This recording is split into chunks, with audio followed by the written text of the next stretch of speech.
Merci. Monsieur Frédéric Cabrolier pour le Rassemblement national. Merci, Monsieur le Président.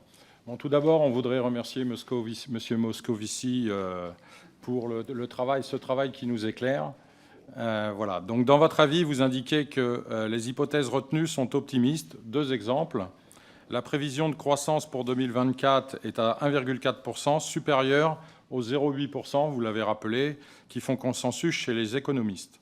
La trajectoire du solde public, projetée à 2,7% en 2027, alors que la charge de la dette va augmenter, là aussi vous l'avez rappelé, 48 milliards d'euros l'année prochaine, jusqu'à 84 milliards d'euros en 2027, c'est-à-dire bien au-dessus du budget de l'éducation nationale.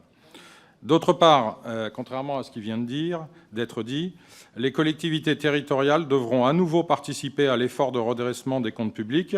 Elles ont connu les contrats de Cahors où les dépenses publiques étaient contraintes.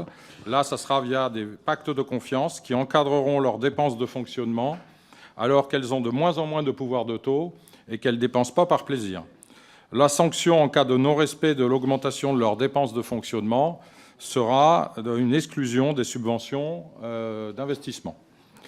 En ce qui concerne la trajectoire de réduction du solde public structurel affichée d'ici 2027, elle est inférieure aux 0,5 points de PIB demandé dans le cadre du pacte de stabilité et de croissance par l'UE, aux pays qui présentent une dette supérieure à 60 points de PIB, ce qui est bien sûr le cas de la France.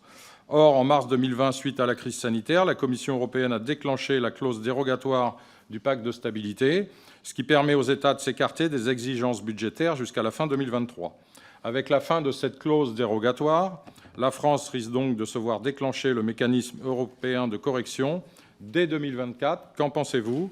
Enfin, dernière question, puisque le gouvernement lie l'adoption de cette loi de programmation des finances publiques au déblocage des fonds européens du plan de relance, sans déblocage de ces fonds pour 2023 et même 2024, quelles sont les conséquences pour le budget de l'État et sa sincérité?